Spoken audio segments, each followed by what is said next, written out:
Hello दोस्तों, welcome to our channel medical का ज्ञान। उम्मीद है आप सभी बढ़िया होंगे। दोस्तों, आज हम टॉपिक लेकर आए हैं वुंड्स यानी घाव। आज हम इस टॉपिक में बात करेंगे कि वुंड्स क्या होते हैं यानी घाव क्या होता है, घाव के टाइप्स यानी वुंड्स के टाइप, कौन कौन से वुंड्स होते हैं और कौन कौन से फैक्टर्स होते हैं जो वुंड हीलिंग को अफेक्ट करते हैं। तो चलिए स्टार्ट करते हैं। देखिए, wounds, a wound is defined as a separation और discontinuity of the skin, tissues, mucous membrane caused by physical और केमिकल और बायोलॉजिकल इंसल्ट। यानी देखिए, वुंड क्या होता है कि वुंड को ऐसे डिफाइन किया गया है जिसमें जो हमारी बॉडी की स्किन है, बॉडी के टिश्यूज़ हैं, म्यूकस मेम्ब्रेन है, उसमें क्या होता है, सेपरेशन हो जाता है या फिर डिसकंटिन्यूटी हो जाती है, तो हम उसको कहते हैं वुंड। और ये किस कारण होता है? ये होता है किसी भी फिजिकल, केमिकल या फिर बायोलॉजिकल जो इंजरी होती है, इंसल्ट होती है, उसके कारण होता है। Next is, it may be superficial, affecting only the surface structures involving blood vessels, muscles, nerves, ligaments। देखिए, जो वुंड होता है वो हमारा सुपरफिशियल भी हो सकता है, जो केवल हमारे सरफेस स्ट्रक्चर को ही अफेक्ट करता है, जिसमें blood vessels, muscles, nerves, ligaments भी इंक्लूड रहते हैं। Wounds are injuries that break the skin और other body tissues.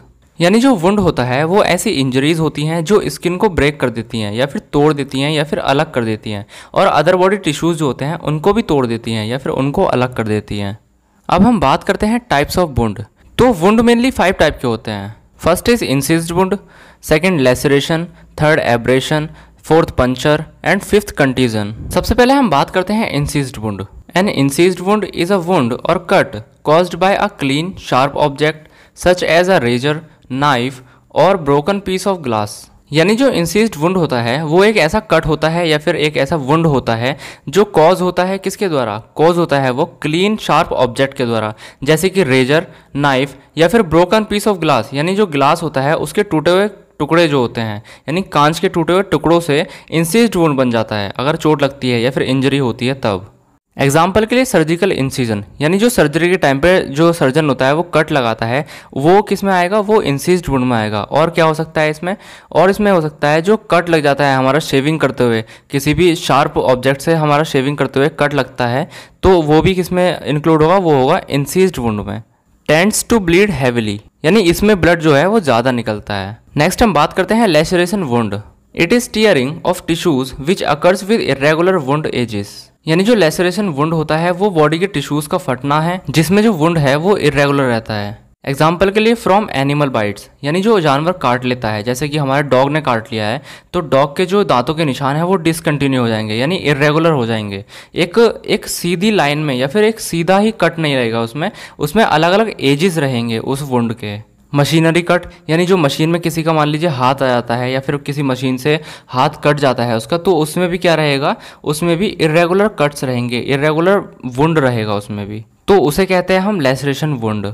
Doesn't tend to bleed as much as incised wound, यानी इसमें क्या होता है, इसमें ब्लीडिंग इतनी हैवी नहीं होती है जितनी कि किस में होती है? इंसिज्ड वुंड में होती है। नेक्स्ट वुंड है हमारा abrasion wound. A superficial wound produced by friction और scraping tends not to very deep. यानी जो एब्रेशन वुंड होता है वो हमारा सुपरफिशियल वुंड होता है, जो कैसे प्रोड्यूस होता है? तो वो फ्रिक्शन से, यानी जो घर्षण होता है, मान लीजिए हमारा हाथ कहीं पर घिस गया है, किसी दीवार पर घिस गया है, तो उस कारण से जो वुंड होगा उसे हम कहेंगे एब्रेशन वुंड। और ये जो एब्रेशन वुंड है ये ज़्यादा डीप नहीं होता है, यानी ज़्यादा गहरा घाव नहीं होता है। पॉइंट है इसमें destruction of the skin which usually involve the superficial layer. देखिए, एब्रेशन वुंड में स्किन का डिस्ट्रक्शन होता है जिसमें यूजुअली इन्वॉल्व रहती हैं सुपरफिशियल लेयर्स। नेक्स्ट वुंड आता है puncture wound. The puncture wound is a forceful injury caused by sharp pointed object that penetrate the skin. यानी जो पंचर वुंड होता है वो एक फोर्सफुल इंजरी होती है जो कॉज होती है किसी भी शार्प पॉइंटेड ऑब्जेक्ट से जो हमारी स्किन में चुभ जाती है। एग्जाम्पल के लिए मान लीजिए हम किसी को पेन चुभा रहे हैं, तो पेन क्या है? पेन एक पॉइंटेड ऑब्जेक्ट है जिससे हम किसी भी व्यक्ति को फोर्सफुली पेनिट्रेट कर रहे हैं, यानी फोर्सफुली चुभा रहे हैं उसको, तो वो जो पेन है वो उस व्यक्ति को पंचर वुंड करेगा। है इसमें many people accidentally get puncture wound with household और वर्क आइटम्स। यानी बहुत से लोग ऐसे होते हैं जिनको पंक्चर वुंड एक्सीडेंटली हो जाता है घर की चीज़ों से ही या फिर वर्किंग जो आइटम्स होते हैं उनसे ही हो जाता है। नेक्स्ट पॉइंट है इसमें most puncture wounds are minor and home treatment in usually all that in needed. यानी जो पंचर वुंड होता है वो क्या होता है? घर पर ही ट्रीट किया जा सकता है और वो बहुत छोटा होता है। एग्जाम्पल है इसमें sharp objects such as nails, needles can cause puncture wound. यानी कुछ शार्प ऑब्जेक्ट्स होते हैं जैसे कि हमारे नेल्स हो गए, नीडल्स है, वो क्या करती है, पंचर वुंड को कॉज करती है। Fifth and last, contusion wound. A contusion wound happens when an injured capillary or blood vessels leaks blood into the surrounding area। यानी कंट्यूजन वुंड तब होता है जब हमारी जो कैपिलरीज होती हैं वो इंजर्ड हो जाती हैं, या फिर जो ब्लड वेसल्स होती हैं वो उनमें इंजरी हो जाती है, और वो जो इंजरी है उसकी वजह से जो ब्लड है वो लीक हो जाता है, और जो एरिया है जहाँ पर चोट लगी है वहाँ अंदर ही अंदर फैल जाता है। पॉइंट है इसमें, injury as from a blow with a blunt instrument in which the surface tissues is injured but the skin is not broken because the bleeding is under the skin। The area may swell and look red and blue। यानी contusion wound एक ऐसी injury होती है जो किसी भी blunt instrument से होती है जिसमें जो सब सरफेस टिश्यूज हैं वो इंजर्ड हो जाते हैं, यानी जो स्किन के नीचे जो टिश्यूज हैं वो इंजर्ड हो जाते हैं। लेकिन इसमें क्या होता है, इसमें स्किन नहीं फटती है, यानी जो सुपरफिशियल स्किन है वो नहीं फटती है, वो नहीं कटती है, और जो ब्लीडिंग होती है वो स्किन के अंदर ही होती है, जिससे वो जो एरिया होता है जहाँ पर चोट लगी है, जहाँ पर हमारा वुंड हुआ है, तो वो स्वेल हो जाता है, यानी सूजन आ जाती है वहाँ पे, और वो दिखता कैसा है, तो वो दिखता है रेड और ब्लू कलर का। नेक्स्ट हम बात करते हैं फैक्टर्स अफेक्टिंग वुंड हीलिंग। यानी वुंड हीलिंग को कौन कौन से फैक्टर्स हैं जो अफेक्ट करते हैं, यानी घाव के भरने को जो फैक्टर अफेक्ट करते हैं हम उनके बारे में बात करते हैं। ये सिस्टमिक फैक्टर भी हैं और लोकल फैक्टर भी हैं। फर्स्ट है इसमें कार्डियोवैस्कुलर डिजीज, यानी अगर किसी व्यक्ति को हार्ट से संबंधित कोई बीमारी है, यानी जो हमारा हृदय है उससे संबंधित कोई बीमारी है, तो उसमें जो वुंड होगा बहुत ही धीरे धीरे बढ़ता है। सेकंड है मेटाबॉलिक डिजीज, यानी अगर किसी व्यक्ति को मेटाबॉलिक यानी पाचन में उसकी दिक्कत है तो उसको भी क्या होगा, उसका भी वुंड भरने में टाइम लगता है, या फिर वुंड भरता भी है या फिर नहीं भी भर सकता है। नेक्स्ट है माल न्यूट्रिशन। तो माल न्यूट्रिशन में क्या होता है कि अगर हमारे बॉडी में माल न्यूट्रिशन है, यानी हमारे में न्यूट्रिएंट्स की कमी है, बॉडी में नरिशमेंट की कमी है, तो हमारा जो वुंड होगा बहुत ही धीरे धीरे भरेगा या फिर बहुत मुश्किल है उसका भरना। फोर्थ है disease condition like diabetes mellitus, यानी अगर किसी व्यक्ति को डायबिटीज मेलाइटस है तो उसमें भी क्या होता है, वुंड बहुत ही ज़्यादा धीरे भरता है या फिर कभी कभी भरता भी नहीं है।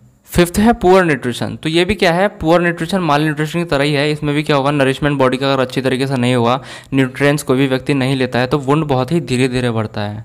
Seventh is infection. अगर किसी व्यक्ति को इन्फेक्शन है या फिर उसके वुंड में इन्फेक्शन है तो वो वुंड भी क्या होता है, बहुत ही धीरे धीरे बढ़ता है। एट्थ है size, location and types of wound, यानी जो वुंड का टाइप होता है, वुंड कैसा है, वुंड का साइज़ कितना है, कितना बड़ा वुंड है, या फिर वुंड की लोकेशन कहाँ पर है, तो उस वुंड को भरने में भी टाइम लगता है या फिर उस वुंड को हील होने में भी टाइम लगता है। Ninth is poor blood supply. अगर उस वुंड की तरफ, यानी जो वुंड है जहाँ पर हमारा हुआ है वहाँ पर अगर ब्लड सप्लाई अच्छी तरीके से नहीं हो रही है तो वो वुंड भी क्या होगा, बहुत ही ज़्यादा धीरे धीरे भरेगा या फिर मुश्किल है उस वुंड का भरना।